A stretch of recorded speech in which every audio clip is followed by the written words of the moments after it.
한마디로 말해서 오늘은 북미 정상회담 협상의 진정성에 관한 이야기를 나눠보겠습니다. 이완배 기자의 경제의 속살. 오늘은 한홍구의 대한민국사 소개해드리겠습니다. 정선태 교수의 오늘을 읽는 책. 오늘은 법조계를 붕괴기로 몰고 온 양승태의 사법농단에 대해 말씀드리겠습니다. 김성애 보좌관의 답정너. 네, 오늘은 제재당한 오마이뉴스 칼럼 그리고 통일나눔펀드 돈 주고 나가야 하는 방송에 대해서 말씀드리겠습니다. 정상근 기자의 오늘 미디어. 김용민 브리핑. 잠시 후 시작합니다.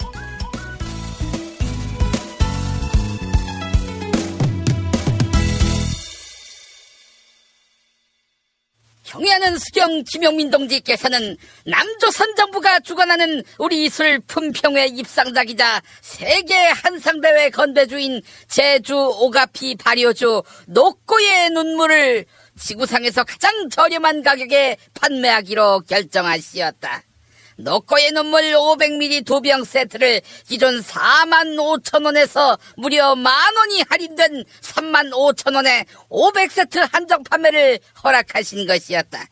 이는 6.12 북미 정상회담과 6.13 지방선거의 대표방송을 시청하는 인민들이 그 감동과 흥분에 술이 부족할 것을 예측한 위대하신 김용민 동지의 만주 벌판과 같은 드넓은 배려라 할 것이다. 알코올 16도로 남녀 모두에게 부담 없고 제주 섬 오가피 뿌리를 60일 동안 발효하고 1년간 숙성시켜 맛도 좋고 몸에도 좋은 녹고의 눈물을 인정사정 없는 최저가에 구입할 수 있는 방법은 김용민.com.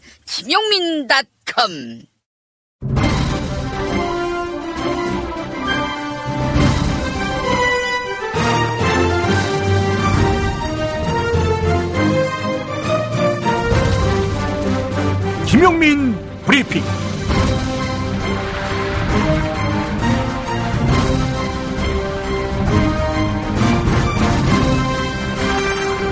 (2018년 6월 12일) 화요일입니다.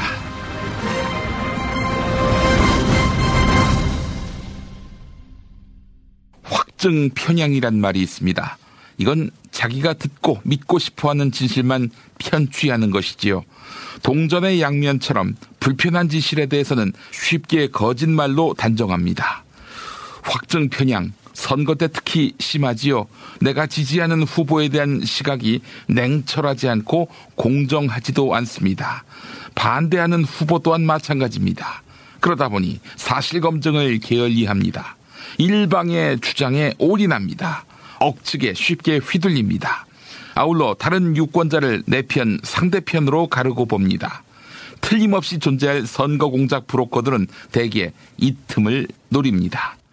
최근 특정 광역단체장 후보에 대한 지지 반대 논란 와중에 저를 포함해 나는 꼼수다로 활동했던 김어준 딴지일보 총수, 주진우 시사인 기자가 휘말렸습니다. 비난 공세가 예사롭지 않습니다. 남을 비판하는 것이 업인 저희도 잘못이 있다면 당연히 비판받아야지요. 그러나 그것이 사실, 아니 진실에 근거하지 않을 때는 방법이 없습니다. 할 말을 해야 하는데 그게 쉽지 않습니다. 설명이 자세하면 혀가 길다, 설명이 짧으면 잡아댄다, 이런 반응을 삽니다. 뭘 이야기해도 믿지 않을 사람들은 믿지 않는 것입니다. 상대의 믿음을 얻지 못하는 것, 물론 그 사람의 평소 신뢰도의 총합이겠지요. 그래서 선거 공작 브로커들은 약한 고리가 있는 사람을 겨냥합니다. 그리고 그 약점을 후벼 팝니다. 확증 편향 현상을 제동할 수 있는 장치, 즉 사실검증 시스템이 우리 사회에서는 잘 작동되지 않습니다. 언론이 그 일을 해야 하는데 아시다시피 보시다시피 우리 언론은 심히 병들었습니다. 주진우 기자의 일관된 이재명 김부선 스캔들에 관한 진실을 모른다는 원칙은 옆에서 들었다는 어떤 명망가의 일방적인 주장으로 의심받습니다. 아마 그 명망가 눈에 주 기자는 위선적이고 가증한 두 얼굴의 남자가 돼 있겠죠. 어제는 김어준 총수가 김부선 씨에게 5억을 준다는 조건으로 누드 퍼포먼스를 제안했다는 말이 돌던데요. 이건 긴 설명이 필요 없습니다. 한마디로 말해 그런 일은 없었습니다. 하지만 그 글은 리트윗으로 1000단위가 넘는 횟수로 번졌습니다. 댓글은 안 보았습니다만 뻔하지 않겠습니까? 김어준은 그런 사람이 돼버렸습니다. 아니다. 이렇게 설명해도 믿고 싶지 않은 사람에게는 이미 5억 퍼포먼스 제안설이 진실로 통할 것입니다. 이렇게 확증 편향을 비판하자니 제 머리에 부끄러운 지난날이 떠오릅니다. 저도 예외가 아니었다는 말입니다. 그래서 진실 앞에 마주하려는 노력을 게을리하지 않고 있습니다. 확증 편향에서 벗어나 사안의 시시비비를 가리려 할 때 정치 공작은 불가능해질 것이며 보다 성숙한 정치 환경이 조성될 것입니다. 만약 극복하지 못한다면 이번 선거는 선거 공작 브로커들의 좋은 교과서가 되겠지요. 다음 총선 또 다음 대선은 극심해진 정치 혐오 현상 속에서 치러지게 될 것입니다. 그렇다면 누가 웃겠습니까? 예수는 이제 예루살렘으로 올라가는 준비를 시작하고 있습니다. 예수에게 예루살렘은 하나님의 영광을 드러내는 생명의 도시가 아니라 사탄이 우글거리는 죽음의 도시입니다. 하나님을 성전에 가두어 놓고 장사를 해먹는 제사장들의 위계 질서로 밀폐된 생명의 숨을 쉴 수 없는 죽음의 도시입니다. 왜 예수는 죽음의 도시로 갈까요? 그는 죽음의 도시에서 죽음과 싸워야 새로운 생명을 얻을 수 있기 때문에 그 길을 택한 것입니다. 그 길은 십자가의 길입니다. 오직 십자가의 죽음이 있기 때문에 부활이 가능한 것입니다. 그런데 그 길을 가기 위해서는 준비가 필요합니다. 그는 우선 가까운 제자들에게 자신이 예루살렘으로 가는 목적을 이해시키려고 했습니다.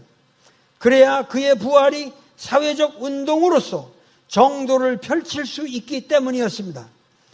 그러나 예수의 순환과 부활의 예언을 아무리 이야기해도 제자들은 그것을 오직 권력과 영광의 획득이라는 세속적 자기 욕심의 차원에서만, 자리 욕심의 차원에서만 이해했습니다.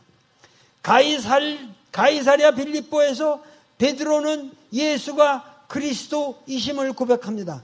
여태까지 우리는 이 베드로의 고백이 그의 참된 제자됨을 확보하는 위대한 고백으로 해석했습니다. 그러나 전후 맥락을 보면 베드로의 고백은 무지의 고백이었고 그가 생각하던 그리스도는 예수가 생각하던 그리스도가 아니었습니다. 그래서 예수는 베드로를 사탄이라고 혹독하게 꾸짖습니다.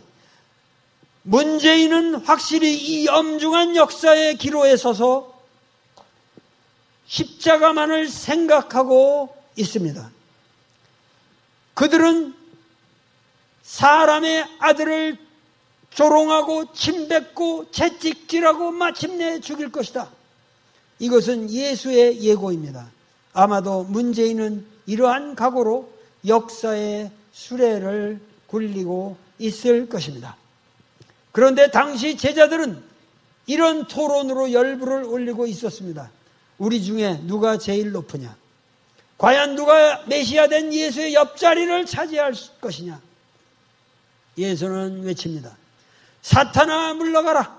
하나님의 일은 생각하지 아니하고 사람의 일만 생각하는구나. 나를 따르려는 사람은 누구든지 알을 버리고 자기 자신의 십자가를 지고 나를 따라야 한다. 예수의 천국에는 하이어라키가 없었습니다. 권세의 자리가 없었습니다. 알을 버린다는 것은 소아를 존재의 대상으로 삼지 않는다는 뜻이죠. 존재의 주체가 곧 하나님이 되는 것입니다. 선거를 앞둔 모든 사람들이 자리다툼을 합니다. 그러나 자기를 버리고 십자가를 질 수 없는 자, 즉 대하에 헌신할 수 없는 자는 가련한 죄인일 뿐입니다. 우리는 이 순간 문재인의 고독을 생각합니다. 그리고 그 진실을 격려합니다. 종전은 반드시 선언되어야 하며 평화의 패러다임은 하나님의 나라로서 이 땅에 임해야 합니다. 우리 민족은 이 순간을 위하여 70년의 인고의 세월을 보내야만 했습니다. 우리 민족은 남북이 다 같이 부활해야 합니다. 올해 인큐베이터에 넣은 수정란중 6마리가 부화되어 건강하게 자라나고 있습니다. 그런데 암놈 1마리가 갑자기 이 6마리가 일주일 정도 성장한 시점에서 알을 품기 시작했습니다. 할 수 없이 알을 품고 있는 암탉과 6마리의 병아리는 격리된 독립닭장에서 같이 생활하게 되었습니다. 알을 품고 있는 암탉은 자기 날개 속에 있는 알만을 걱정하고 외부의 생명에 대해서는 일체 관심을 갖지 않습니다. 본시 닭은 패거리 의식에 강해서 타 그룹을 자기 존재 영역에 편입시키질 않습니다. 그런데 놀라운 일이 벌어졌습니다. 인큐베이터에서 부화된 병아리들이 엄마의 따스한 품이 그리웠던 모양입니다. 한두 마리가 알을 품고 있는 암탉 곁에서 어성거리기 시작했습니다. 보통은 자기 새끼가 아니면 옆으로 오지 못하도록 가차없이 쫓아버립니다. 그런데 이 암탉은 병아리들을 포용하기 시작했습니다. 이 암탉은 자기 알을 품고 있는 동시에 이미 건강하게 활동하고 있는 병아리들을 자기 새끼로서 동시에 포용한 것입니다. 지금 닭장에는 알을 품고 있는 엄마 곁으로 6마리의 병아리들이 같이 따스하게 자고 있는 진풍경이 벌어지고 있습니다. 생명에는 정칙이 없습니다. 어떠한 관행이 어떻게 변할지 아무도 모릅니다. 인류의 평화는 새로운 룰에 따라 전개되어야 합니다. 이 땅의 평화는 도저히 서로를 포용할 수 없는 듯이 보였던 사람들끼리 서로를 포용하는 데서 출발하는 것입니다. 이 땅의 사법부 재판관들은 일본 제국주의 권력의 앞잡이 기호 세력으로 출발하여 자국민을 탄압하는 부정한 권력의 합법적인 주체로서 자신을 인식하면서 오늘날까지 죽음을 선포하는 악마 같은 행위를 서슴지 않고 자행해 왔습니다. 민중의 혁명이 정권의 구조를 뒤엎는 것이 당연한 것이라면, 왕도를 단두대 위에 세움으로써 민중의 역사가 시작된 것이라면 이제 사법부 그 자체의 존재 의미를 본질적으로 묻지 않으면 안 됩니다. 두 대통령이 감옥으로 가 있는데 그들의 비호 세력인 사법부의 수장은 면죄부를 얻는다는 논리는 성립할 수 없습니다. 법의 개념과 민중의 법의식과 법의 권위를 주고 있는 제도의 근원적 개혁이 없이는 이 땅의 평화, 민주, 통일, 평등, 주권, 그 모든 것이 불가능해질 것입니다. 국민 여러분, 하나님께 보다 겸허한 마음으로 기도합시다. 국내외, 국외로 지금 우리 민중 전체가 정신을 차리고 역사의 진로를 바르게 이끌어가지 않는다면 우리에게 혼란이 다가옵니다. 평화의 희망과 전쟁의 암흑은 우리 존재의 매 순간에 엇갈립니다. 조선 대륙의 동포 여러분, 자아를 버리고 십자가를 맵시다. 그리고 예수님이 간 길을 밟아 나가합시다. 통일의 희망 속에서 모두가 촛불을 밝히십시다. 우리 민족은 승리합니다. 우리의 고난은 반드시 보상을 받을 것입니다. 갈릴리 예수를 기리며 기도합니다. 오늘 북미 정상회담이 있습니다. 역사적인 날입니다. 한반도의 분단이 확정되던 해 태어나 어제 칠순을 맞은 도올 선생. 지난 일요일 기도문을 함께 들어보았습니다. 평화의 한반도를 갈망합니다. 골반 잡자 바로 잡자 바디로직. 허리 통증 바로 잡자 바디로직.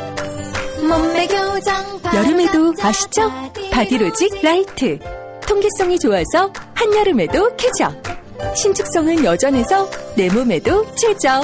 올여름도 자세가 좋아지는 골반 교정 타이즈 바디로직. 검색창에 골반 교정 바디로직 라이트.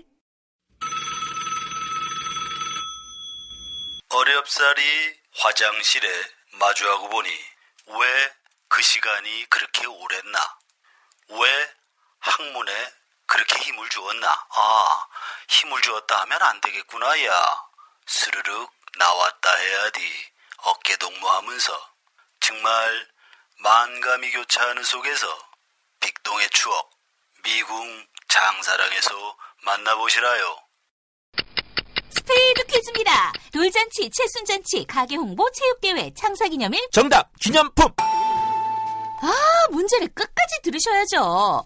이럴 때 사용하는 판촉물이나 기념품, 답례품, 단체 선물 등을 취급하는 전문업체로서 국민을 위해 제대로 일하는 언론과 정당에 후원을 하는 판촉물 전문업체는 어디일까요? 정답! 네피알! 네? 어디라고요? 네피알! 네, 정답입니다. 판촉물이나 단체 선물이 필요할 때 이왕이면 우리 편 회사 네피알을 찾아주세요. 인터넷 검색창에 네피알을 치시거나 032-519-4800으로 전화주시면 친절하게 상담해드립니다. 그런데 상품은 뭔가요? 네피알에 가서 고르세요. 3만 가지가 넘는 물품이 있어요.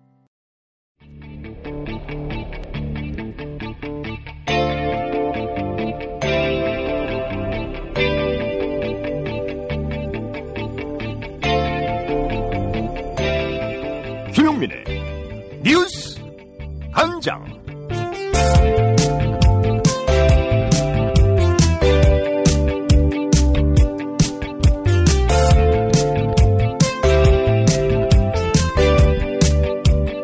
세기의 단판으로 불리는 조미 정상회담을 앞두고 양국 실무협의팀이 회의를 이어갔는데요.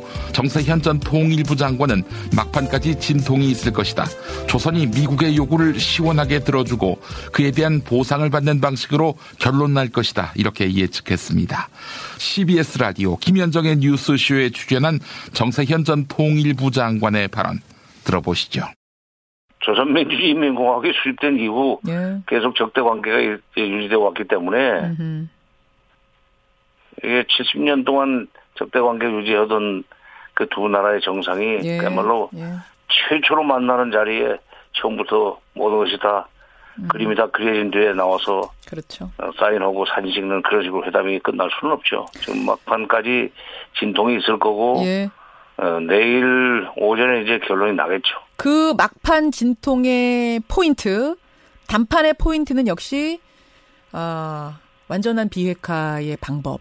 그 중에는 뭐 무기를 반출해서 해체하는 뭐 이 방법, 뭐 이런 게 진통이 될까요? 그렇죠. 그리고 미국으로서는 지금 핵무기, 핵폭탄과 ICBM, 13,000kg짜리 ICBM을 언제 들고 나오느냐 하는데 관심이 있지만, 북한은 그럼 북미 수교나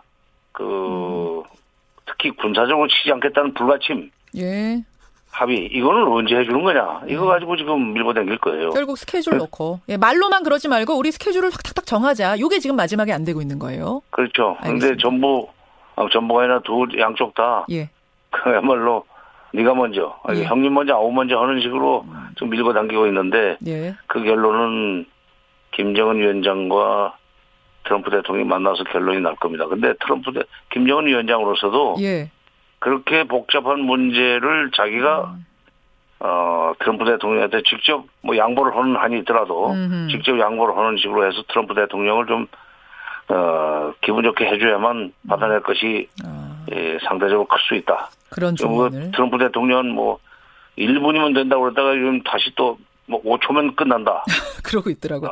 의도 파악을 5초면 끝낼 수 있다는 식으로 얘기하는데. 회담 오래 가지 않을 거다. 1분이면 된다. 그러더니 5초면 된다 또 그래요. 의도 파악하는데 5초면 된다. 하긴 그래요. 5초면 돼요. 딱 표정 보면 압니다. 표정 보면 압니까? 근데 정세현 전 장관 보시기에는 좀 김정은 위원장 측에서 약간 더 양보해서라도 큰 틀의 합의를 이뤘으면 좋겠다라고 보시는 거예요?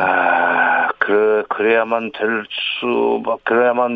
수밖에 없는 그런 사정이 있죠. 내재로. 이 경제가 굉장히 좀 경제에 대한 경제 발전에 대한 북한 주민들의 기대가 우리가 생각하는 것보다는 높은 것 같아요. 경제. 거기에 부응하기 위해서는 김정은 위원장이 조금 미국의 요구를 좀 시원시원하게 들어주고 그 대신 미국으로부터 그에 대한 보상을 받으려고 하는 그런 식의 협상을 하지 않겠는가 기대를 해봅니다. 알겠습니다. 양승태 전 대법원장 재임 시절 사법부의 사법행정권 남용 사태를 놓고 고위 판사들과 소장파 판사들의 의견이 엇갈리고 있습니다. 법원장들 혹은 수사 의뢰를 반대하는 중견 판사들은 이른바 양승태 키즈 아니냐 이런 분석이 나오는데요. 판사 출신인 박범계 더불어민주당 의원은 양승태 체제 사법부가 박근혜 정부 청와대와 재판 거래했다. 이런 정황이 드러났다. 수사를 하지 않고서는 끝날 수 없는 사안이다. 이렇게 강조했습니다. TBS 라디오 김어준의 뉴스공장에 출연한 박범계 의원의 말 들어보시죠. 부장판사들, 그러니까 서울고법의 뭐 부장판사들이라든가 혹은 법원장들, 이런 분들은 왜 반대하는 겁니까? 그 속에 어찌 알겠습니까만은 결국은 법원 내에도 소장파와 중견에서 결국은 소장 판사들이 아무래도 진취적이고 개혁적인 거 아니겠습니까? 나머지 부분은 미루어 짐작을 하시면 될 것 같고요. 미루어 짐작을 못 하겠어요, 제가. 꼭 제 입으로 들어야 되겠습니다. 아무래도 이제 오래 법원에 계신 분들은 보수적으로 될 수밖에 없고 여러 가지 이래저래 걱정하는 것이 많을 것 같은데요. 이 사안 자체는 수사를 하지 않고서는 끝날 수가 없는 사안입니다. 그래서 사법부가 스스로 어떤 사법부의 신뢰와 독립을 해친 아주 중대한 사법농단 사건이기 때문에 수사를 받을 수밖에 없을 거라고 봅니다. 예를 들어 법원장 혹은 서울 고등법원의 부장판사 경험도 많으신 분들 아니겠습니까? 네. 예. 이분들이 지금 거래 의혹으로 거론되는 사건들 보면 그 사건들의 결론을 봐도 뻔히 알 수 있는 거 아닌가요? 이게 그런 의혹 없이 그냥 문서만 작성하고 끝났다. 이렇게 볼 수 없는 사안이지 않습니까? 네, 오늘 모 신문에서 특종을 단독을 냈는데요. 결국 이제 연결고리가 하나하나 지금 풀리고 있거든요. 결국은 원세훈 국정원장 대법원에서 무죄 취지로 13대 0 파기환송이 있고 그 사이에 소위 문제의 핵심 인물인 법원행정처 임종원 기조실장과 우병우 민정수석이 청와대에 들어가서 만났다는 거 아니겠어요? 따로 만났다는 거. 그러고 나서 양승태 대법원장과 박근혜 대통령이 만났다는 거잖아요. 네. 그러면 이제 고리가 하나하나씩 풀리고 있는 건데요. 그런 측면에서 더군다나 지금 KTX 여승무원 사건이라든지 통진당 사건이라든지 전교조 법인어조 사건 등등 키코 사건 등등이 다 이렇게 속되게 표현하면 아구가 딱딱 맞아 들어가는 거예요. 지금 6개월 전에 판결 내용을 미리 아는 듯한 문건도 나왔고요. 예. 그렇습니다. 6개월 전이면 판결이 나오는 게 아니라 판결을 그렇게 만들겠다는 거 아닙니까? 그렇게 해석할 수밖에 없는 거 아닌가요? 아무튼 재판에 영향을 미쳤다라고 볼 수밖에 없는 여러 정황들이 지금 나오고 있기 때문에 그 부분은 수사를 해야 되는데 지금 수사가 불가능한 거 아니겠어요? 그 다음에 탄핵 얘기도 나오는데 탄핵은 양승태 대법원장 같은 경우는 민간인인데 탄핵 대상이 아니죠. 그러니까요. 그리고 지금 현재 조사가 완료되지 않았는데 그래서 결국은 수사를 통해서 그 결과를 가지고 탄핵이든 또는 재판이든 이런 것들이 고려돼야 되지 않는가 하는 생각이 듭니다. 특검을 한다면 특검 구성 자체도 지금까지 12번, 지금 드루킹 특검까지 도입이 됐는데요. 그런 구성과 전혀 다른 각도의 구성을 생각을 해봐야 될 겁니다. 예를 들면요? 전직 대법원장을 수사 대상으로 삼아야 되고 현직 대법관들도 있습니다. 그렇죠. 그렇기 때문에 특검 자체의 비중과 구성 방법이 굉장히 무겁게 그리고 누구나 그 권위를 존중할 만한. 알겠습니다. 지방선거가 막바지로 치달으면서 돌발 악재가 쏟아져 나와 여야 모두 발등에 불이 떨어졌습니다. 더불어민주당은 이재명 경기지사 후보와 배우 김부선 씨 스캔들이 다시 불거지는 상황을 예의주시하고 있는데요. 자유한국당은 정태욱 전 대변인의 이른바 이부망천 발언으로 충격에 휩싸였습니다. 이에 대해 여론조사 전문기관 리얼미터의 이택수 대표는 양측 모두 문제가 불거지면서 논란이 희석됐다. 경기도지사 선거에서 큰 지지율 격차가 뒤집어지기는 힘들 것이다. 이렇게 분석했습니다. CBS 라디오 김현정의 뉴스쇼에 출연한 이택수 대표의 전망 들어보시죠. 워낙 격차가 커서 이 20-30%의 격차가 뒤집혀질지까지는 바라보는 전문가들은 많지는 않은데 그래도 모르는 겁니다. 지금 남경필 후보 측에서는 이거 뒤집을 수 있다, 뒤집어지고 있다, 분위기 흔들린다 이런 거고 이재명 후보 측에서는 굳건하다, 이건 네거티브라는 걸 이미 알고 계신다, 또 이렇게 서로들 얘기하고 있는 상황. 그 욕설 파문이 이제 음성 파일로 공개됐을 때도 사실 큰 변화는 없었거든요. 근데 이제 김무선 씨 논란은 조금 더 그거보단 커 보이기 때문에 네. 근데 격차가 워낙 커서 지금 또 북미 정상회담 이슈 때문에 그리고 또 하나는 정태우 전 대변인 이미 탈당을 한다고 했죠. 했습니다. 그래서 이부망천 발언. 네, 이부망천 발언이 그게 또 경기도가 포함되어 있는 부천이 포함되어 있는 발언이었기 때문에 사실 이 논란이 지금도 이어지고 있고 지금 포털 검색어에서 이부망천이 방금 들어오면서 보니까 10위 안에 또 들어가 있습니다. 그러니까 이게 정태욱 의원 왜 이런 설화를 참 그러니까 목동에서 이혼하면 부천을 가고 부천에서 뭐 망하면 인천 간다. 이런 얘기를 YTN 토론에서 했다가 지금 난리가 난 거잖아요. 결국 탈당까지 하고. 그래서 지금 이제 뭐 이런 논란 저런 논란이 희석이 되다 보니까 아무튼 마지막까지 발표된 거에서는 큰 변화가 없었습니다. 그래서 지금 한국당 입장에서는 뭐 무슨 큰 변화가 있을 것이라는 전망들을 내놓고 있는데 글쎄요, 전문가들 입장에서는 뭐 약간의 변화는 있을 수 있겠습니다만 그다지 큰 이 격차를 극복해낼 수 있을 것이냐. 진실은 반드시 밝혀진다고. 무엇이 진실입니까? 대통령이라고 하는 지위를 진실을 밝히지 않는 데에 역이용해서. 김보영 아나운서가 함께합니다. 아프니까 팩트다. 안녕하세요. 아프니까 팩트다. 김보영입니다. 안철수 바른미래당 서울시장 후보 측이 선거 판세를 낙관했습니다. 새로운 플랫폼은 이미 안철수 후보가 서울시장으로 당선될 것이라고 말하고 있다. 이렇게 주장했습니다. 국내 검색 포털 서비스 1위인 네이버에서 안철수 후보의 검색량이 연일 1위를 차지하고 있다는 겁니다. 지난 일요일 서울 마포구 홍익대학교 인근에서 유세를 벌인 안철수 후보 역시 비슷한 취지의 발언을 했는데요. 안 후보의 발언 들어보시죠. 트럼프 대통령 당선 여론조사 하나도 맞추지 못했습니다. 유일하게 맞춘 것이 구글입니다. 검색량이 많아지면 그만큼 관심도가 높고 당선 확률이 높아지는 겁니다.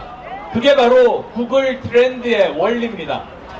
우리나라는 네이버 많이 쓰시니까 지금 당장 휴대폰에서 네이버 트렌드 검색해 보십시오. 그리고 거기서 안철수, 박원순, 김문수 세 사람 입력해서 결과 보십시오. 1등 한 번도 안 놓친 사람이 바로 저 안철수입니다. 이는 그동안 진행된 각종 여론조사 결과를 부정하는 얘기입니다. 각종 여론조사에서 안철수 후보는 박원순 더불어민주당 후보와 2배가 넘는 격차로 2위나 3위를 달리고 있기 때문입니다. 이에 이데일리가 팩트체크를 진행했습니다. 확인 결과 네이버 트렌드에서는 선거운동 기간 시작 이후 안철수 후보가 근소하게나마 검색량에서 선두를 달리고 있는 건 사실입니다.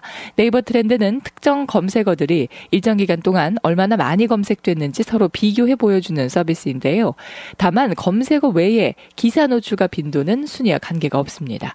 이데일리는 빅데이터를 근거로 한 검색 순위가 실제 선거 결과로 이어지기는 힘들다고 이야기합니다. 검색이 많이 됐다는 것은 노출 빈도나 인지도를 나타내는 건 맞지만 호불호가 반영되는 것은 아니기 때문입니다. 특히 안철수 후보 측이 근거로 내세웠던 지난 2016년 미 대선 결과는 국내와는 사정이 조금 다르다는 분석도 나옵니다. 리서치앤리서치 배종찬 본부장은 지난 미국 대선은 트럼프 트럼프 후보가 전체 미주 지역 가운데 40%가량은 이기고 있는 상황이었다. 미국 중서부 산업지대인 러스트벨트 타겟팅을 잘한 것이 이기는 선거를 만들었다고 짚었습니다. 구글 트렌드 빈도가 높아 당선됐다는 분석은 무리가 있다는 것이죠. 지금까지 아프니까 팩트다였습니다.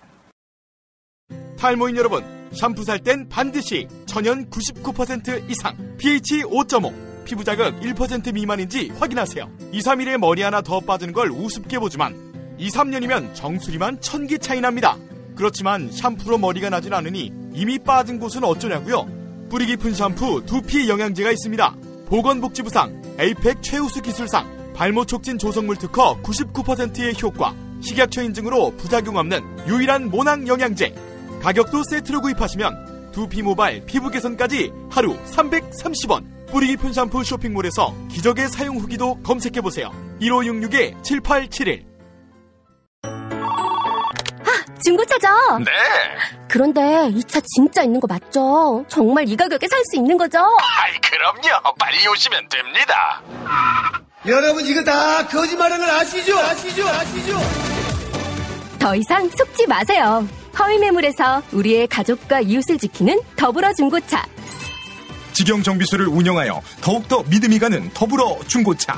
카카오톡 검색창에 더불어 중고차를 검색하시거나 1661-3363, 1661-3363으로 전화주세요.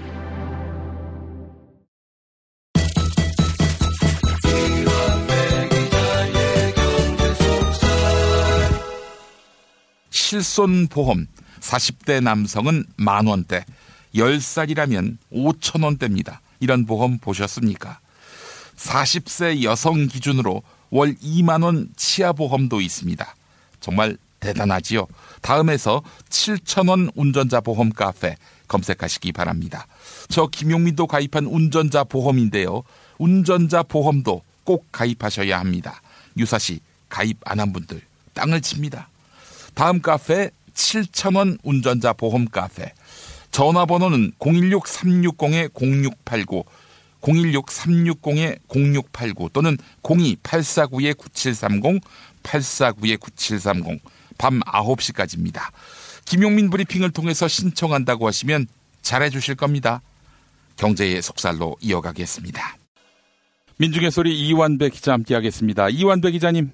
네, 안녕하십니까. 예, 자 오늘 역사적인 북미 정상회담이 있는 날입니다. 자, 아무래도 관련한 이슈를 말씀해 주실 것 같은데요. 예, 이 이야기를 안 드릴 수가 없는 날인 것 같습니다. 진짜로 많은 우여곡절을 겪은 끝에 역사적인 양국 정상회담이 싱가포르에서 열리게 되죠. 예. 한반도 평화와 경제에 관한 이야기는 판문점 정상회담 때 말씀드려서 그 이야기는 오늘 건너뛰고요. 이번 역사적인 회담을 맞아서 제 개인적인 소망 이런 걸 하나 말씀을 드려볼까 합니다. 예. 사실 이건 근데 방송에서 아무리 이야기를 해도 정말 허공에 대고 이야기하는 격인 거죠. 트럼프나 김정은 이 두 정상이 이 방송을 들을 리는 없으니까요. 하지만 대한민국 국민의 한 명으로서 이 소망이 부디 잘 이루어지기를 기도하는 마음으로 그런 심정으로 이야기를 해보겠습니다. 예. 경제학 분야에서는 협상학이라는 걸 굉장히 중요하게 다룹니다. 협상이라는 게 원래 자기의 이익을 극대화하기 위한 스킬이기 때문에 경제학이 원래 이익 극대화에 관한 학문이거든요. 그래서 경제학에서도 협상을 굉장히 중요하게 다룹니다. 특히 최근에는 상대가 어떻게 행동하느냐에 따라서 내가 어떻게 행동하는 게 더 이익에 부합하느냐, 요걸 연구하는 게임 이론이라는 분야가 굉장히 유행을 하고 있어요. 그래서 게임 이론에서도 매우 큰 비중을 차지합니다. 제가 그 과거에 트럼프의 외교 전술에 대해서 치킨 게임이나 미치광이 이론, 요런 게임 이론 분석 틀을 사용을 했던 것도 그런 이유가 있는 겁니다. 실제로 2005년에 노벨 경제학상을 받았던 토마스 셜링 같은 경제학자는 북한의 핵 문제에 대해서 굉장히 통찰력 있는 의견을 실제로 많이 제시한 게임이론 전문가 경제학자이기도 해요. 예. 협상 테이블에서는 피차 다양한 속임수, 전술, 전략 이런 걸 구사하게 되죠. 그런데 문제는 요즘은 학문적으로 협상에 대한 이론들이 너무 발전을 해서 대부분의 전술이나 속임수가 다 분석이 됐다는 게 문제입니다. 그러니까 어떤 전술을 사용해도 그 사람의 의중이 이미 책에 다 나와 있어요. 예. 그리고 의중이 드러난 속임수는 속임수의 역할을 못하는 경우가 많습니다. 예. 예를 들면 이제 곧 월드컵이 시작이 되는데 최근에 그 한국 국가대표팀이 평가전을 가졌는데 아주 안 좋은 성적을 거뒀어요. 1일에 출정식을 할 때는 보스니아하고 평가전을 가졌는데 1대3으로 참패를 당했고요. 7일에도 볼리비아하고 평가전을 가졌는데 이 볼리비아라는 나라는 월드컵에도 출전을 못한 나라고 심지어 이번에 파견한 대표팀은 거의 1.5군에 가까운 낮은 수준의 팀이었어요. 그런데 이 대표팀이 완전히 기대 이하의 경기를 펼치면서 0대0 무승부를 거뒀습니다. 그래서 뭐 축구 팬들 사이에서 대표팀에 대한 비난이 아주 거세졌어요. 제가 절대로 큰 시합을 앞둔 우리 국가대표팀을 비난하려는 게 아니고요. 시합은 못할 수 있습니다. 그런데 이때 신태용 감독이 뭐라고 이야기를 하냐면 독일이나 멕시코, 스웨덴 같은 나라가 우리랑 한 조인데 우리랑 같은 조에 있는 나라들이 우리 전력을 미리 분석할까봐 평가전에서는 트릭을 썼다. 이렇게 말을 합니다. 그러니까 일부러 못했다는 거죠. 전력을 드러내기 싫어서요. 근데 이것도 충분히 그럴 수 있어요. 상대의 방심을 노리기 위해서 약한 척할 수도 있는 겁니다. 근데 문제는 뭐냐면 정말로 트릭을 쓸 목적이었다면 감독이 경기 끝난 다음에 오늘 우리가 시합을 이렇게 개판으로 한 건 트릭이었어요. 이런 말을 하면 안 된다는 겁니다. 트릭이 효과가 극대화되려면 일부러 엄청 평가전에서 못하고 기자회견장에서 감독은 우리나라가 아직 월드컵 수준이 못 돼요. 내가 지도를 잘 못했어요. 선수들 컨디션이 아주 안 좋아요. 뭐 이런 식으로 말을 해야 상대방이 속을 가능성이 있는 겁니다. 그런데 속이려고 하는 사람이 나 지금 트릭을 쓰고 있어요. 이렇게 말하면 그게 누가 속겠습니까? 그건 트릭이 아니죠. 그렇죠. 의중이 공개된 트릭은 트릭이 아닌 겁니다. 제가 젊은 기자 시절 때 고참 기자 중에 이런 지론을 갖고 있었던 사람이 있었어요. 야, 취재원의 마음을 잡는 가장 중요한 방법은 취재원이 잘 나갈 때 찾아가 봐야 소용이 없다. 취재원이 물을 먹었을 때, 인사에서 푸대접을 받아서 좌천됐을 때, 이때 찾아가서 만나면 정말로 친해질 수 있다. 이런 말을 해요. 요건 아주 좋은 전략입니다. 사람이 좌천이 되고 외로운데 기자가 찾아와서 말 붙여주면 그 취재원은 평생 그 기자를 기억할 수 있죠. 이 기자의 진정성을 믿게 되는 겁니다. 문제는 그 선배가 제 일진이었을 때 갑자기 저한테 완배 오늘 누구 좀 만나러 가자 이러더라고요. 누군데요? 그랬더니 이 사람이 무슨 국장인데 이번 인사에서 물을 먹어가지고 좌천돼서 아무 할 일이 없는 사람이다. 내 지론이 이거잖냐 만나러 가자 그러길래 같이 그 사람 사무실을 찾아갔어요. 그러니까 이제 그분이 할 일도 없이 빈둥대다가 기자가 찾아오니까 얼마나 반갑겠습니까? 막 반겨주면서 정 기자 뭐 나 같은 사람까지 찾아오고 그래 하고 막 반기는데 이 선배가 딱 앉자마자 하는 말이 형님 제 소신이 원래 물 먹은 사람들을 잘 챙기는 거 아닙니까? 그래야 관계가 오래 가더라고요. 이렇게 상대 앞에서 말을 해버리는 겁니다. 이러면 이게 무슨 전략이 되겠습니까? 상대 입장에서는 물 먹었을 때 기자가 찾아오면 이 사람이 나를 진정성 있게 좋아하는구나 이렇게 생각하게 만들어야지. 거기 가가지고 내가 당신 찾아간 건 물 먹은 사람 챙기는 게 내 전략이기 때문이에요. 이걸 까버리면 진정성이 제로가 돼버리는 거죠. 이건 오히려 상대 화만 돋우는 겁니다. 실제로 협상학 분야에서는 협상학 기술이 거의 수백 년 동안 너무 많이 노출이 됐어요. 그래서 다양한 기술들이 다 공개가 돼버렸습니다. 예를 들면요. 협상학의 여러 책에 제일 많이 나오는 사례가 1912년 미국 대통령 선거 때 사례입니다. 블러핑 전략이라는 건데요. 예. 그때 그 시어도어 루스벨트가 대통령 선거에 나섭니다. 이 시어도어 루스벨트는 우리가 잘 알고 있는 프랭클린 루스벨트와는 다른 사람입니다. 그렇죠. 시어도어 루스벨트는 일제가 을사늑약할 시점, 가스라테프트 밀약을 했을 당시에 미국 대통령이었죠. 시어도어 루스벨트. 그런 걸 어떻게 다 알고 계십니까? 저는 찾아서 적어가지고 읽고 있는 건데요. 그걸로 제가 논문 썼어요. 정말로요? 그게 사실 네. 시어도어 루스벨트하고 프랭클린 루스벨트가 헷갈렸을 때 어떻게 했느냐면은 시작할 때 그래서 시어도어가 먼저다. 그러니까 먼저다. 예. 정말 좋은 방법입니다. 네. 그러니까 제가 지금부터 드리는 말씀은 선동열 앞에서 여드름지 않은 격이 되는 거죠. 지금 전문가세요. 지금 드리는 이야기입니다. 프랭클린 루스벨트는 말씀해 주셨듯이 대공황을 이겨낸 미국 최초의 4선 대통령이어서 1930년 대통령이 된 사람이고요. 시어도어 루스벨트는 그 앞이에요.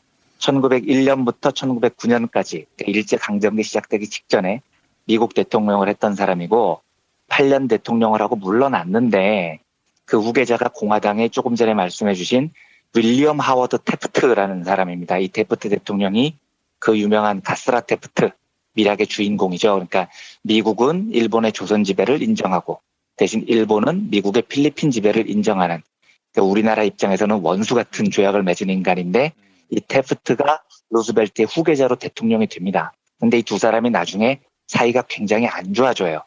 그래서 이미 2번이나 대통령을 한 경험이 있던 루스벨트가 1912년에 다시 진보당이라는 당을 만들어서 대통령 선거에 나섭니다.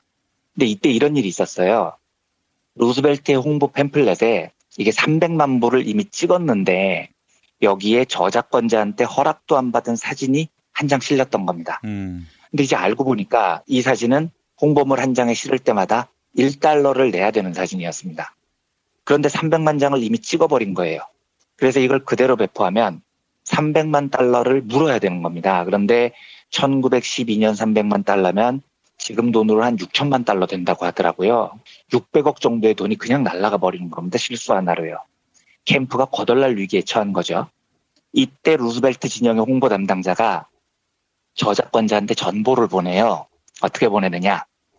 우리가 선거 홍보 팸플릿을 300만 부를 찍을 건데 안 찍은 척을 하는 거죠. 당신의 사진을 실어서 찍어서 보낼 계획이 있다. 전국적으로 당신의 사진을 알릴 절호의 기회다.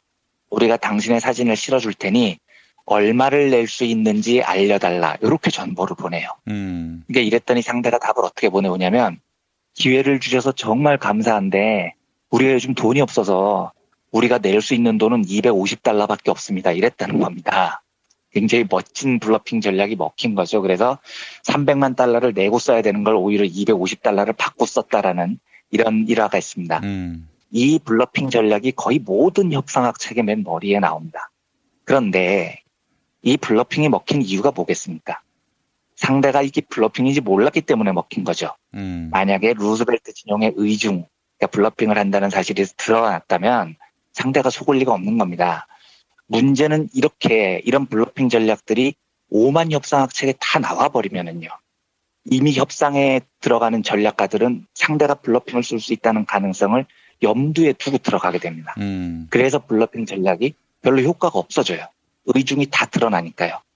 특히 선수들끼리 테이블에 앉으면 쓸 수 있는 속임수가 거의 없습니다. 그래서 협상학 분야에서는 이런 명언이 있어요. 협상학이 발달할수록 협상력은 퇴보한다. 이런 말이 있습니다. 협상에 대한 다양한 연구가 진행돼서 다 공개가 돼버리면 실제로 협상 참여자들이 협상에서 쓸 수 있는 스킬이 별로 없어진다는 이야기예요.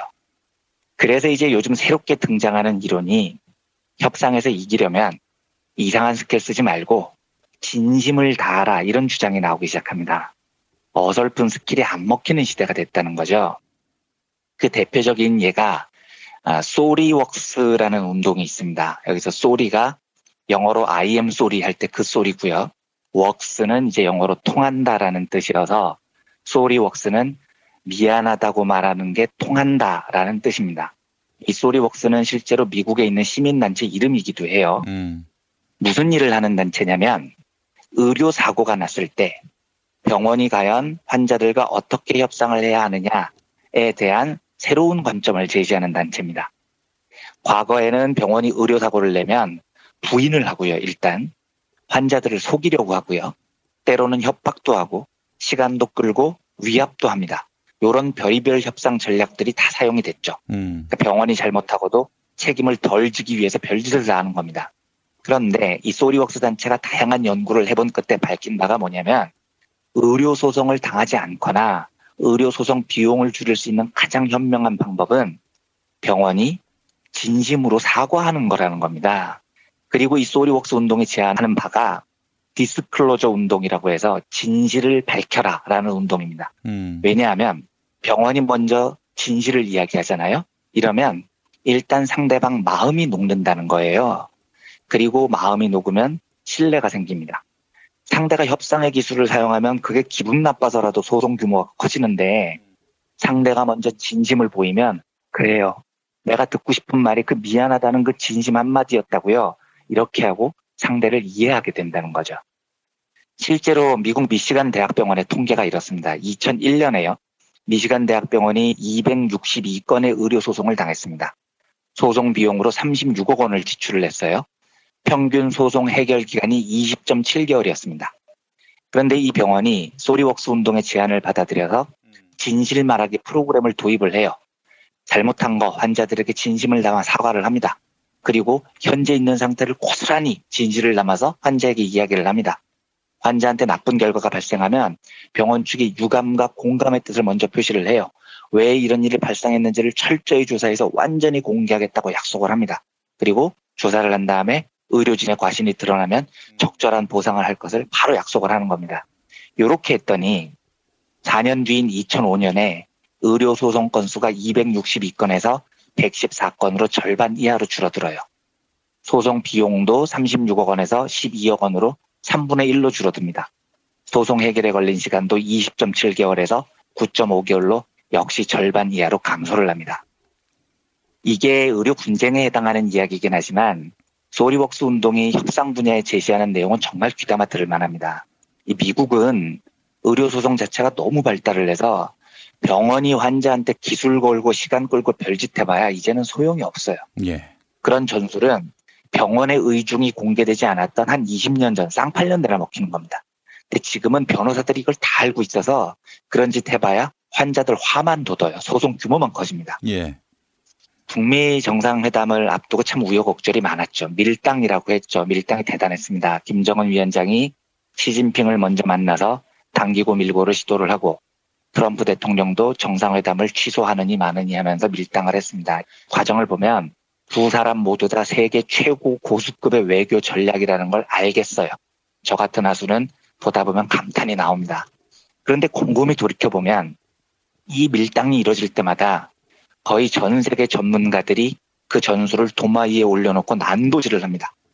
양쪽에 쓸 수 있는 의중, 방법, 속내가 속속들이 다 분석이 돼요. 그래서 이런 최고수들의 협상은 상대 한쪽이 완전히 멍청할 리가 없잖아요. 상대 한쪽이 완전히 바보여서 속아주지 않는 한 상대의 의중은 다 드러나게 돼 있습니다. 밀당은 그야말로 밀당일 뿐인 거고 그 밀당이 나한테 어마무시한 이익을 가져올 거야 라고 믿으면 그게 오히려 바보인 거예요. 지금 이런 초고수들의 협상 테이블에서 제일 중요한 건 진실해지는 겁니다. 상대를 어떻게 속일까에 대한 고민이 아니고 진심으로 서로의 원하는 바를 이야기를 하고 진심을 다해서 토론을 하는 거죠. 아마 저는 이게 제일 효과적인 방법일 거라고 생각을 합니다. 예. 문재인 대통령이 한반도 평화를 위해서 몇 개월 사이에 엄청난 진전을 이뤄내고 있죠. 근데 그게 왜 가능할까를 생각을 해보면 문재인 대통령이 엄청난 협상 전략가이기 때문일까요? 물론 그럴 수도 있어요. 수가 너무 높아서 밀고 당기고 속이고 미루고 이런 일에 탁월한 능력이 뭐 있을 수도 있을 것 같습니다. 그런데 저는 그렇게 보이지 않더라고요. 역사상 제일 빠른 속도로 한반도 평화를 이뤄내는 그 리더십에는 엄청난 협상의 기술이 사용된 게 아니고 진심이 제일 큰 무기로 작용한 게 아닌가. 저는 그런 느낌이 들어요. 예. 그러니까 상대방이 보기에 이 사람을 만나서 이야기를 해보면 이 사람 말이 진심인 거예요. 그러면 마음이 녹습니다. 신뢰가 생겨요. 이러면 일이 일사천리로 진행이 됩니다. 판문점 회담할 때 오전 오후 회담할 거라고 했는데 오전에 그냥 끝나버리는 겁니다. 그리고 다른 문제가 생기니까 만납시다 해서 토요일에 예고 없이 그냥 만나버리는 일이 가능해지잖아요. 그래서 저는 이번에 역사적인 북미 정상회담을 바라보는 한반도에 사는 한 국민으로서 간절히 기도합니다. 뭐 북미 두 정상이 들을 일은 없겠지만요. 이게 지금 몇십 년 만의 만남입니까? 말 그대로 최초의 만남입니다. 그리고 서로의 기회인 거죠. 부디 두 정상이 복잡한 스킬, 협상의 기술, 밀당 이런 거 다 내려놓고요. 정말로 소중한 그 기회의 테이블에 앉아서 진심을 담아서 이야기하기를 간절히 기원합니다. 이미 원하는 바는 다 알려져 있잖아요. 그래서 진심으로 이야기를 하면 좋은 결과가 있을 거라고 믿습니다. 어떤 협상보다도 진정성이 중요한 이번 협상이라고 저는 생각합니다. 역사적인 협상을 앞두고 진짜 마음을 다해서 이 회담이 한반도의 평화를 여는 새로운 전기가 되기를 간절히 소망을 하면서 협상에 대한 다양한 경제학적인 해석을 오늘 말씀드려봤습니다. 네, 미국이 이 기회를 놓친다면 트럼프가 정말 하늘이 준 한반도 문제 해결의 열쇠를 던져버린다면은 미국은 급격하게 국위가 바닥으로 떨어질 것입니다. 더 이상 한반도 문제에 있어서 주도권을 행사할 수 없을 것이에요. 네. 최강대국의 위상도 급격하게 떨어지죠. 그러니까 트럼프도 이번 협상을 정말 잘해야 될 이유와 동기가 있는 거죠. 그러니까 정말로 이번에는 소중한 기회니까 제가 참 이렇게 트럼프를 응원하게 되네요. 부디 힘내시기를 바랍니다. 잘해 주셨으면 좋겠습니다. 만약에 트럼프가 비핵화 그리고 체제 보장 그렇게 해서 한반도 문제 해결, 북미 수교, 평화협정 체결까지 간다면 친트 연대를 만들어가지고 트럼프 대통령 팬클럽 한국 지부장이 되겠습니다. 네, 미국 민중들에게는 참 죄송하지만 우리 코가 석자라서 바로 가입하겠습니다. 예, 네. 예. 그분의 노벨상 수상을 위해서도 제가 아주 진력할 마음이 있습니다. 예. 네, 저도 그렇게 하겠습니다. 네. 아니면 그 반대입니다. 이제부터 쌍욕 튀어나가는 거죠. 네. 이 새끼가 이러면서 나가는 거죠, 이제. 선택은 하나입니다. 자, 이한배 기자님 오늘 말씀 잘 들었습니다. 네, 감사합니다. 부모님의 생신 또는 기념일에 아주 특별한 선물을 준비하고 계십니까? 부모님의 소중한 일생을 되돌아볼 수 있는 기억의 책을 선물해보세요. 부모님의 어린 시절부터 젊은 시절 그리고 노년에 이르기까지 그 누구보다 치열하게 살아온 삶의 여정을 한눈에 모아볼 수 있도록 최고 100장까지 들어가는 사진첩과 더불어 기자들이 직접 인터뷰를 통해 작성하는 생애사까지 더해져 오직 부모님만을 주인공으로 하는 세상에 다시 없을 고품격 기억의 책을 10년 노하우로 특별 제작해드립니다. 200페이지 분량 12권에 2부까지 함께 드리는 구성으로 440만 원에 모십니다. 한평생 가족을 위해, 자녀를 위해 헌신해 오신 부모님. 아주 오래 기억에 남을 뜻깊은 선물. 지금 신청해 보시죠. 평범한 사람들의 아주 특별한 기록. 기억의 책 만민보. 문의전화 1877-1419 1877-1419 민중의 소리.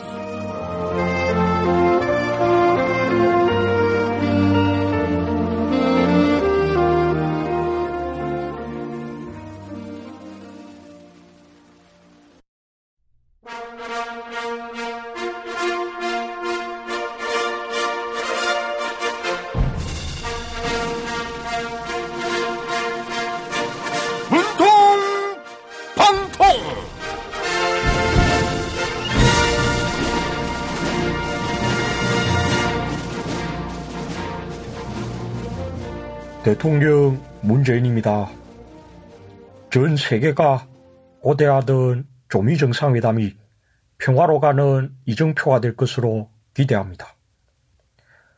그런데 지방선거를 앞두고 소리 없는 전쟁, 아니 관심 없는 전쟁을 벌이고 있는 분들이 계세요. 안철수 바른미래당 서울시장 후보, 그리고 김문수 자유한국당 후보인데요. 안철수 후보가 보내온 편지 함께 읽어볼까요? 문재인 대통령님, 안철수입니다. 제가 각종 조사와 예측 자료를 분석했습니다. 그 결과 박원순 더불어민주당 후보와 저는 초박빙 접전 중에 있습니다. 김문수 후보가 오늘이라도 결단해 줄 것을 기대합니다. 하하하, 안철수 후보님, 여론조사 결과와 전혀 다른 분석을 내놓으셔서요. 경남을 방문한 홍준표 대표도 경남지사 선거는 좀 차이가 나게 우리가 이길 것이다, 이렇게 밝혔는데요. 도대체 어떤 자료를 근거로 분석을 하시는지 모르겠어요. 네, 자유한국당과 비교하지 말라고요. 자유한국당은 망해가는 정당이라고요. 아이고, 안철수 후보님, 김문수 후보야말로 안철수는 곧 소멸할 정당의 후보다, 이렇게 말해서요. 단일화 논의를 한다고 하시더니 두 분 사이가 아주 틀어진 것 같습니다. 덕분에 박원순 후보는 손 안 대고 코 풀게 생겼어요. 네? 김문수 후보는 박원순 후보를 당선시키러 나온 거라고요? 시장이 되는 것보다는 정계 개편에 관심이 있는 거라고요? 하하하하. 안철수 후보님의 속마음을 이야기하신 것 같아요. 안철수 후보님이야말로 이번에도 아름다운 양보를 한 게 아닌지 의심됩니다. 지방선거가 끝나면 아무래도 한 지붕 아래에서 함께 할지도 모르는데 사이좋게 지내세요. 저는 내일 다시 찾아올게요. 노력한 만큼 내어주는 자연. 그 자연의 마음을 알기에 정성농장 홍삼. 검색창에서 정성농장 홍삼을 검색해주세요. 010-9754-6972. 다이어트를 위한 꿀팁. 동결건조 채소와 곡물, 단백질, 그리고 효소와 비타민, 미네랄로 만든 다이어트 전용 그린 스무디로 하루 한두 끼만 바꿔 드세요. 비타샵에서 만나요. 술자리 많은 요즘 3차까지 달린 당신을 위한 필수품. 전창걸의 새싹 땅콩차. 이제 속쓰림은 잊으세요. 070-8635-1288 070-8635-1288. 생활인을 위한 꿀팁. 집 두 채에 월 10,000원 화재보험 카페. 화재 배상, 심지어 도난 피해까지. 여기에 더해 가전제품 고장 수리비까지. 연중 무휴라 언제든 02849-9730. 아이고 무릎이야. 무릎펜 몰라? 무릎펜? 무릎펜이라고 이번에 새로 나온 무릎 관절 보호대야. 네이버에서 무릎펜을 검색해봐. 상담은 010-2255-4489. 최 과장을 찾아주세요.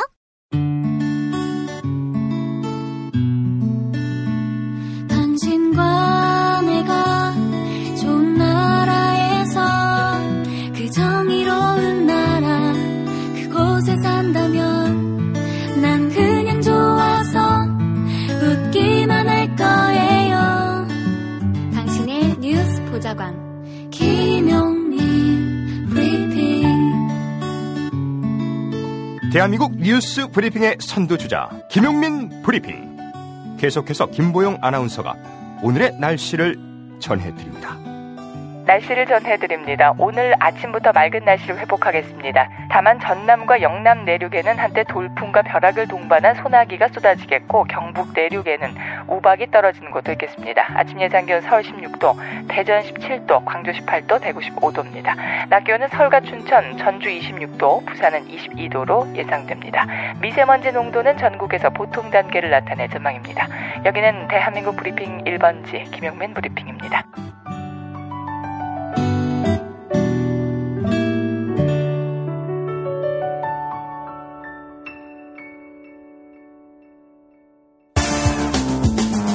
오늘을 읽는 책, 문학평론가인 국민대학교 국문학과 정선태 교수와 함께합니다.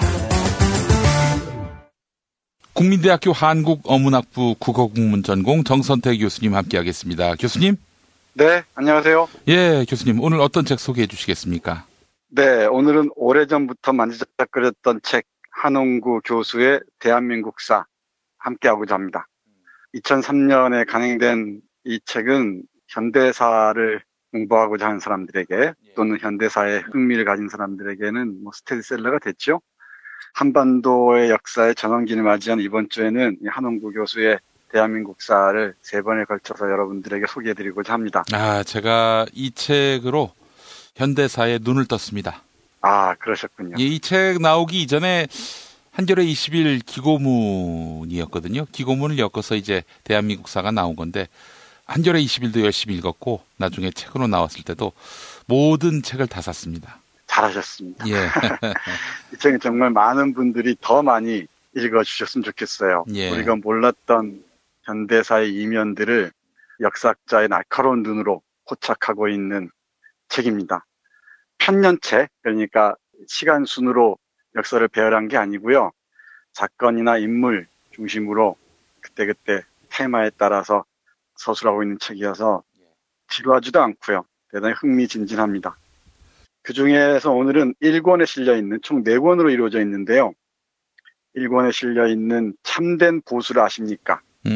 라는 글을 여러분들과 함께 할까 합니다. 예. 가짜 보수니 진짜 보수니 얘기하는 사람들이 있죠.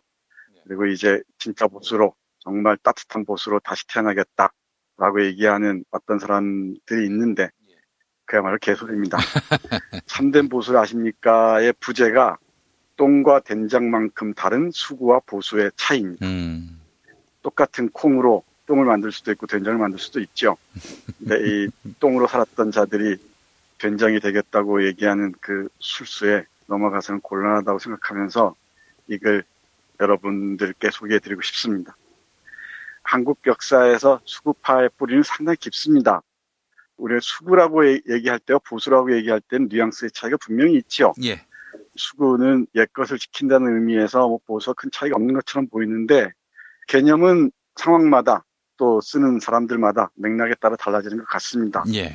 근데 제가 보기에는 정말 보수는 그야말로 지켜야 할 가치, 전통과 긴밀한 관련성을 지니고 있는데 비해서 지금 사용하는 수구란 개념은 철저하게 자기 사적 이익에 충실한 방향으로 정치 권력을 악용하는 자들이라고 얘기할 수 있을 것 같습니다. 예. 이렇게 보면은 나중에 말씀드리겠습니다만은 우리 사회의 보수가 사라졌다고 얘기하는데 제가 보기에는 지금 정부가 보수 정부가 아닌가 그런 생각을 해요. 예. 개인적인 얘기를 하자면 저더러 진보냐 보수냐 이런 얘기를 하는데 저는 뭐 기꺼이 보수라고 얘기를 합니다. 저는 진보 축에 끼지 못합니다. 이건 어떤 다른 생각을 염두에 둔 발언이 아니고 제 생각이 보수적이에요. 오래된 것들 좋아하고요. 그리고 전통적 맥락 속에서 현재의 의미를 읽고 싶고 또 제가 좋아하는 사람들도 이른바 진보적인 사람들이라기보다는 보수적인 사람들이 많습니다. 예. 이 책에서 얘기하는 황현이나 이건창, 김구, 김수영 이런 사람들도 진보라기보다는 보수라고 얘기하는 게 훨씬 더 설득력이 있을 것 같습니다. 예. 한홍구 교수에 따르면 수구와 보수를 가르는 결정적인 기준을 한마디로 얘기하자면 자본주의에 대한 태도, 그리고 민족에 대한 태도일 것 같아요. 예. 근데 이 보수라고 얘기하면은 과거로부터 물려받은 지혜로서의 전통을 유지하기 위해 노력하는 사람들입니다. 그러니까 그 사람들은 맹목적으로 전통을 고집하는 것이 아니고요. 정말로 지켜야 할 것은 지키기 위해 버릴 것을 버릴 줄 아는 사람들입니다. 예. 그리고 이 사람들은 개혁을 주장하고 최소한 포용을 하는 사람들입니다. 예를 들면은 서구에서 근대 보수주의 아버지라고 불리는 에드먼드 버크라는 사람이 있습니다. 영국. 네, 그렇습니다. 이 사람은 프랑스 혁명의 소용돌이 혼란을 피하기 위해서 적극적인 개혁을 옹호한 사람입니다. 예. 그리고 디즈레일리라는 사람도 있죠. 대표적인 보수주의 정치가인데 이 사람도 자유주의적 급진 개혁을 예방하기 위해서 자유주의자들보다 더 개혁적이고 혁신적인 선거법 개혁을 단행합니다. 이게 진짜 보수주의자들이죠. 예. 그러니까 자본주의나 민족주의하고 다른 맥락에서 이해하자면은 이 진보와 보수 얘기를 쉽게 이해할 수 있을 것 같습니다. 근데 불행하게도 우리 한국 사회에서는 건강하고 합리적인 보수주의가 뿌리지 못했다는 건데 예. 저자의 판단에 따르면 하나는 민족주의적인 감수성을 지닌 합리적인 보수주의자들이 일제 말기에 다 친일파로 넘어갔다는 것. 이게 하나가 있고요. 또 하나는 분단 이후에 냉전 이데올로기 속에서 건전한 보수가 거의 괴멸해버렸다는 것이죠. 그러니까 이른바 김구의 암살 사건을 떠올리시면 될 것 같습니다. 예. 여기에서 예로 드는 전통적인 의미의 보수주의자가 2명 있습니다. 한 사람은 이건창이라는 사람인데요. 예. 이건창은 한말의 아주 대표적인 유학자였습니다. 이건창 선생은 동학난이 일어나자 소탕해야 한다고 강경하게 주장한 보수주의자였습니다. 예. 그러니까 이 조선시대 전통을 파기해서는 안 된다고 생각했던 것 같죠. 그런데 이 사람은 동학농민군을 비난하면서도 그들의 어려운 처지에 공감했고요. 예. 그리고 그들을 난에 이르기까지 한 학정을 더 매섭게 비난하는 사람이었습니다. 그리고 이건창이 암행어사로 파견되면은 가렴주구를 행사하던 관리들을 그야말로 한치의 애누리도 없이 처단했다고 합니다. 이게 진짜 보수주의자의 모습이죠. 그리고 이건창의 할아버지인 이시원이라는 사람은 이른바 병인양요 당시에 치욕을 당했다면서 자결을 하죠. 그러니까 이런 치욕 속에서 순사한 자가 하나도 없다면은 어떻게 후대에 얼굴 내밀겠느냐 라고 얘기했다는 겁니다. 이런 국난 시기에 아무도 자결하는 사람이 없다면 얼마나 쪽팔린 일이냐 이러면서 자진했다 이런 말씀이시죠? 네, 맞습니다. 그리고 이 이건창을 조금 더 덧붙여 말씀드리면은 개화파와 이 수구파가 대립하던 지점에서 양쪽 다를 지켜보면서 균형 감각을 유지했다고 합니다. 개화파에 대해서 이른바 진보 세력이죠. 비판적이었던 이유는 그들의 가벼움 그리고 경솔함에 대해서 마음에 들지 않아 했던 것 같습니다. 그러니까 예를 들면은 김옥균이 일본군과 결탁하거나 또 서재필이 미국 시민이 되어 돌아와서 임금 앞에 뒷짐지고 있는 것을 못 보았던 것이죠. 그러면서 끝까지 어느 쪽에도 편들지 않고 어느 관직에도 나가지 않고 고종이 계속 관직에 나아가라고 얘기함에도 불구하고 난 차라리 귀향을 가겠다. 그래서 귀향길을 택했다고 합니다. 이런 이건창 같은 사람도 있는가 하면은 언젠가 한번 소개해드렸던 매천야록의 저자 황현이라는 분도 있죠. 예. 이 양반과 이건창 선생은 대단히 가까운 사이였는데요. 이건창은 병으로 눈을 감았고요. 우리 황현 선생은, 매천 선생은 자결을 했죠. 예. 그 유명한 절명시가 있지 않습니까? 가을 등불 아래 책을 덮고 옛일을 생각하니 지식인 된다는 게 참으로 어려운 일이로다. 이게 진짜 보수죠. 하면서 매천의 일화 중에 아주 흥미로운 게 있는데 자신이 꼭 죽어야 할 이유가 있어서 죽는 게 아니라고 얘기합니다. 황은이 만극해서도 아니고 누가 시켜서 그런 것도 아니라고 합니다. 그러면서 자신이 자진하는 이유를 밝히는 게 뭐냐면 500년 선비를 키운 나라에서 나라가 망하는 날에 죽는 사람이 하나 없다면 어찌 통탄할 노릇이 아니겠냐며 치사량의 아편을 마셨다는 겁니다.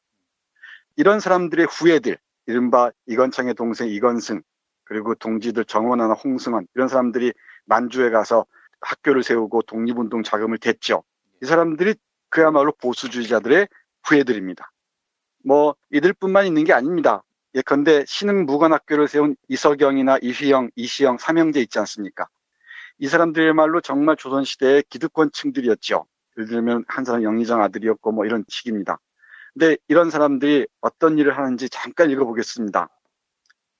그 육형제가 지금으로 치면 재별 부럽지 않을 많은 재산을 처분하여 만주로가 독립운동의 길에 나섰다.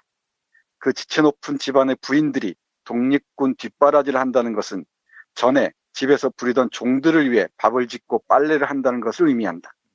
몇 해 지나지 않아 가져간 재산이 떨어지자 대가댁 마님들이 몸 파는 여자들 옷을 지어주며 생계를 꾸린다. 아이고. 네, 이게 진짜 보수의 모습입니다. 나라가 망하자 스스로 목숨을 끊거나 아니면은 그 풍찬 노숙의 길로 떠나서 온갖 그 가산을 다 들여가서 학교를 세우고 독립군을 지원하고 했던 것이죠. 그리고 그 대가댁 만화님들이 이전으로 얘기하자면은 노비에 해당하는 사람들, 아랫사람들의 뒷바라지를 다 했다는 겁니다. 그리고 급기야는 돈이 떨어지니까 몸 파는 여성들이 있었던 모양이에요. 주위에 그 사람들의 옷을 지어주면서, 그러니까 삭바지를 해서 독립운동에 뒷바라지를 했다는 겁니다. 이게 제가 보기엔 진짜 보수주의의 맥락입니다.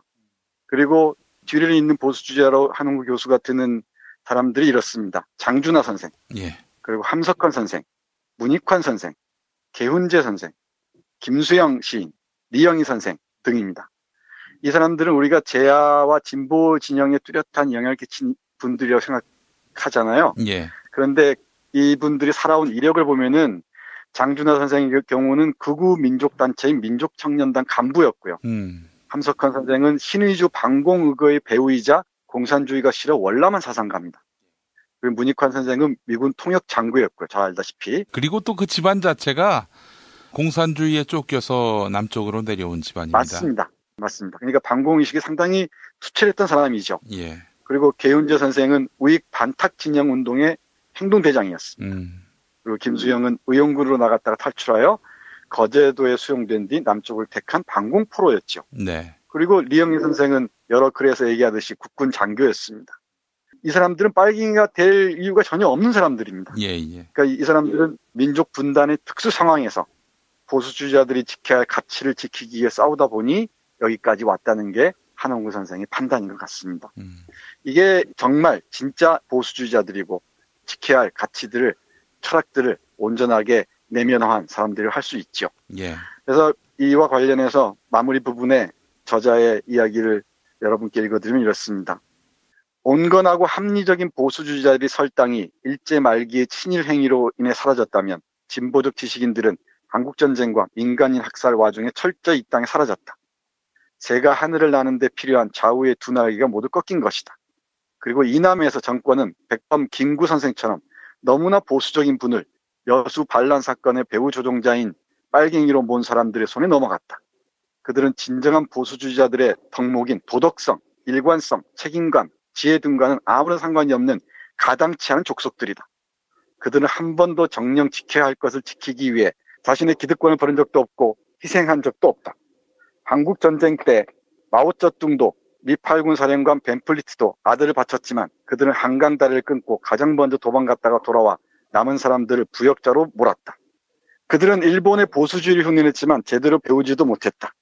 러일전쟁 때 너무 큰 희생으로 일본 시민들이 노기 사령관에게 항의하러 부대에 나갔다가 아들 셋의 유골을 안고 배에서 내리는 노기 앞에서 같이 울었다는 일화가 있으나 자칭 우리의 보수파는 그런 신화도 만들어내지 못했다.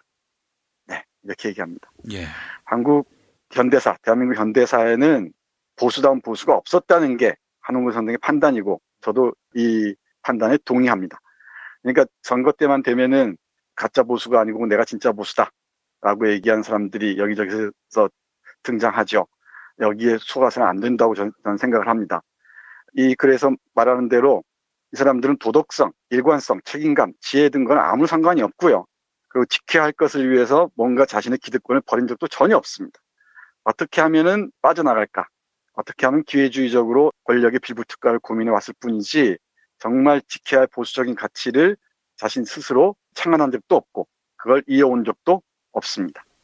이러니 이 사람들은 끝없이 분단체제, 냉전체제를 악용해서 기생해 왔던 것이죠. 그 분단체제 또는 냉전체제가 조금씩 무너져가는 모드 속에서 이들이 어떤 방향을 취할지 눈을 부릅뜨고 바라봐야 할 것 같습니다. 이 사람들은 끝없이 이대로라고 얘기하고요. 지금 어떤 사람들 얘기 들으면은 수구 세력의 그 스피커 노릇을 하는 사람들이 이제는 이제 반미로 돌아서는 것 같죠. 그러니까 이 사람들은 자신들의 기득권을 지키기 위해서라면 뭐든지 다 버릴 수도 있고 뭐든지 팽개칠 수도 있는 자들입니다. 예. 그러니까 냉전과 민족 대립을 넘어 화해로 가는 마당에 이들은 또 이대로 빨갱이든 빨갱이대로 이렇게 길을 막아왔고 지금도 그렇습니다. 이대로 가자란 말은 수구파들의 구호지 보수주의자들이 입에 담을 말이 아니죠. 예. 보수주의자들은 상황이 바뀌면 얼마든지 개혁도 가능하고요. 또 새로운 가치를 스스로 창안할 능력도 있는 사람들입니다. 그런 철학이 있는 사람들이죠. 예. 네, 그런 아무것도 없는 사람들이 자신의 이해관계에 몰두해 있다가 약간의 손상이 올까 싶으면은 온갖 변신을 다 도모하기 마련이죠. 기회주의자들의 속성을 우리가 정확하게 간파해야 할 줄도 압니다. 아울러서 여러 차례 낙동강에 빠져 죽겠느니 영도다리에 빠져 죽겠느니 했던 사람들 많잖아요. 손에 장을 지지겠다니 할복을 하겠다니 별별 선언들을 많이 했었죠. 지킨 게 어디 있습니까? 자신의 어떤 기득권이나 뭘 내려놓은 사람이 어디 있습니까? 어떻게든지 빠져나가려고 했던 것이죠. 선거 국면만 어찌어찌해서 피해가면 된다라는 그 얍삽한 태도에 다시는 속아서는 안 될 것이라고 생각하면서 예. 우리 한홍구 선생이 쓴 한국 현대사의 한 꼭지, 참된 보수를 아십니까? 똥과 된장만큼 다른 수구와 보수 차이 소개해드렸습니다. 예. 그러니까 매천 선생 같은 분은 보수고 오늘의 기득권 세력들은 수구다. 이런 용어 정리가 가능하겠군요. 일단 가능합니다. 그런데 지켜야 할 옛것, 그러니까 수구할 때 옛것을 지키다라는 뜻이잖아요. 예. 근데 과거의 수구가 전통을 지키자 이런 쪽이었다면은 오늘날의 수구는 내가 지금까지 쌓아온 기득권을 지키자. 구라는 의미, 옛것이라는 의미를 파악해야 될 것 같습니다. 예. 자신들이 쌓아온 부나 어떤 권력들을 끝까지 안고 가겠다는 점에서 수구, 기득권 세력이라고 얘기하는 게 옳을 것 같습니다. 알겠습니다. 정말 한국 사회의 보수가 씨가 말랐는데요.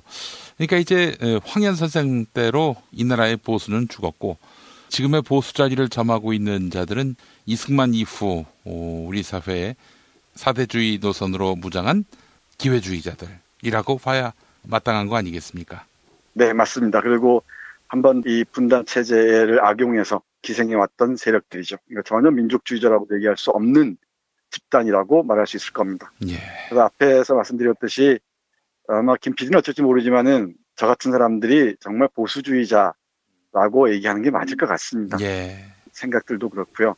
꼭지는 그렇게 얘기하는데 지금 민주당이 제가 보기엔 정통 보수 세력으로 나가는 게 맞을 것 같다고 저는 생각을 해요. 뭐 이건 동의하든 동의하지 않든 제 생각이니까 크게 개의치 않으셔도 됩니다만은 이렇게 새로운 보수가 형성되고 그리고 또 다른 진보 진영들이 분명히 있을 거 아닙니까? 예. 그런 그 진보 진영들과 보수 진영들의 정말 생산적인 토론과 논쟁이 이루어져야 한국 사회가 조금이라도 바람직한 방향으로 나아갈 수 있지 않을까 생각을 합니다.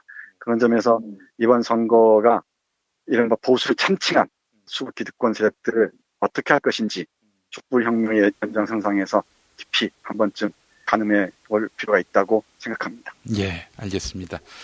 교수님 오늘 좋은 말씀 감사합니다. 네, 고맙습니다.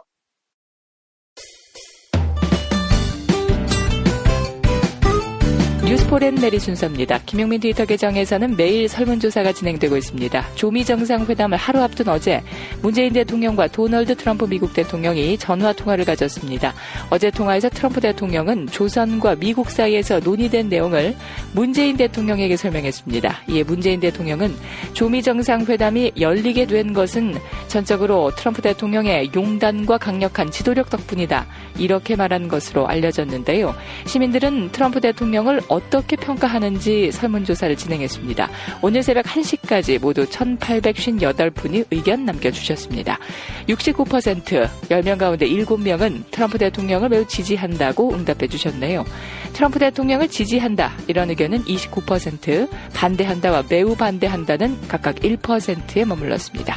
트위터를 통해 여러 의견 보내주셨습니다. 스콜피온 투킴님, 남북관계 개선 의지만 지지합니다. 이현빈님, 적어도 현 시국에서는 매우 지지합니다. 설문조사에 참여해주신 여러분에게 감사의 말씀을 전합니다.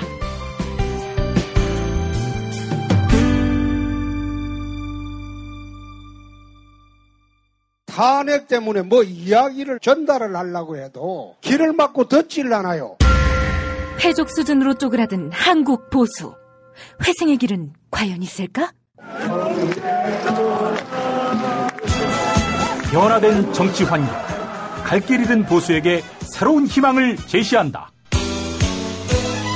애국 보수의 화려한 부활과 집권을 위한 본격 가이드, 김용민의 신간, 보수를 지켜라. 진중권도 투표하는 보수 정당, 광주에서도 일당이 될 수 있는 보수 정당, 젊은이들의 입당이 줄을 잇는 보수 정당. 언제까지 민주당 정의당을 부러워만 할 것인가? 부러우면 진다니까? 자유한국당 당원 김용민이 쓴 보수를 지켜라. 이김에서 나왔습니다.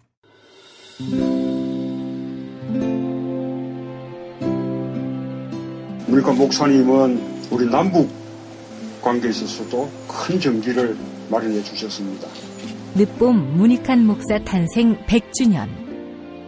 민주화와 통일운동을 위해 11년 4개월간 옥고를 마다하지 않은 행동하는 양심. 오늘 우리가 누리고 있는 이 민주주의 또 문익환 목사님 덕분이 아주 큽니다. 그가 24년 동안 살았던 서울 강북구 인수봉로 통일의 집이 6월 1일 문익환 통일의 집 박물관으로 거듭납니다. 사람들이 이렇게 항상 북적북적 이렇게 했던 공간이라 아버지한테만 아니라 우리 모두들한테 굉장히 큰 의미가 있는 통일의 역사를 기억하며 통일의 길을 모색하는 문익환 통일의 집 박물관 기념사업 추진위원으로 함께해 주시겠습니까? 이건 단지 어떤 유가족들의 유산이 아니라 우리 시대가 가지고 있는 유산이기 때문에 자세한 안내는 포털 사이트에서 문익환 통일의 집을 입력해 주세요.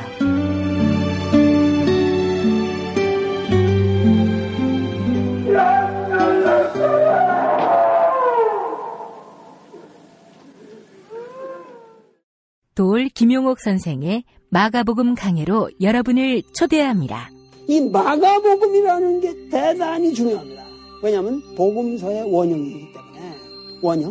매주 일요일 아침 11시 서울 서대문구 충정로 20, 서울 지하철 충정로역 9번 출구 앞에 있는 벙커원에서 도울과 만나세요. 율법을 믿으시겠다고? 신약이 율법의 완성이라고? 얼어빠질 그따위 기독교 내 입 앞에서 제발 입도 뻥끗 터지지 말아요. 그런 소리는. 벙커원 교회 일요일 예배를 겸하는 이 자리. 도울이 진리와 생명이었던 예수를 원형 그대로 복원합니다. 그 십자가를 과감하게 걸머지고 돌아가신 예수를 말하지 아니하고 믿으면 너는 금방 축복받을 만 남았다.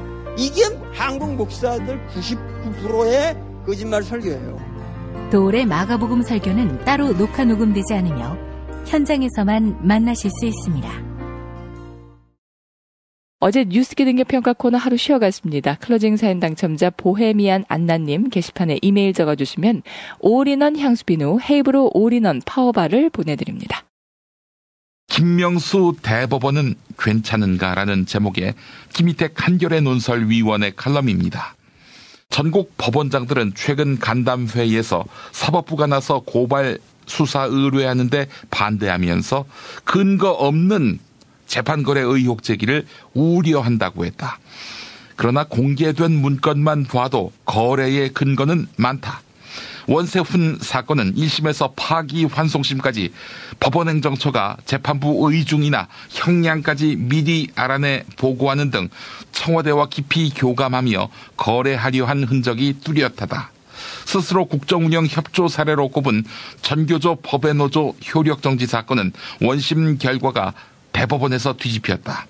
원세훈 전교조 사건 등 사법부가 이니셔티브를 쥔 사건들은 방향과 시기를 조절해야 한다는 문건 내용과 맞아떨어진다. 소장 판사들이 검찰 수사가 불가피하다고 보는 이유 중 하나는 특조단이 접근하지 못한 자료가 여전히 많기 때문이다. 전수조사 대신 검색어로 파일을 추출하는 방식을 사용한 데다 이 사건의 열쇠를 쥔 이규진 양형위원이 쓰던 컴퓨터는 고장을 이유로 복구하지 못했다. 핵심 조사 대상인 임종헌 전 법원행정처 차장의 친형이 원장인 연구원 산하기관에 파일 복구를 의뢰했다는 점도 석연치 않다. 이런 한계를 덮어둔 채 국민들에게 재판은 공정하게 했으니 믿어달라고만 하는 것은 설득력이 약하다. 현직 대법관 13명은 지난 2월 원세훈 재판에 대한 의혹이 제기되자 이를 부인하는 자료를 냈다. 당시 재판에 참여하지 않은 6명도 동참했다. 김명수 대법원에서 벌어진 일이다. 김명수 대법원도 진실보다 조직 보호가 우선인가? 네. 6월 12일 화요일 김용민 브리핑 1부 여기까지입니다. 들어주신 여러분 감사합니다. 2부도 많이 다운로드해 주시기 바랍니다.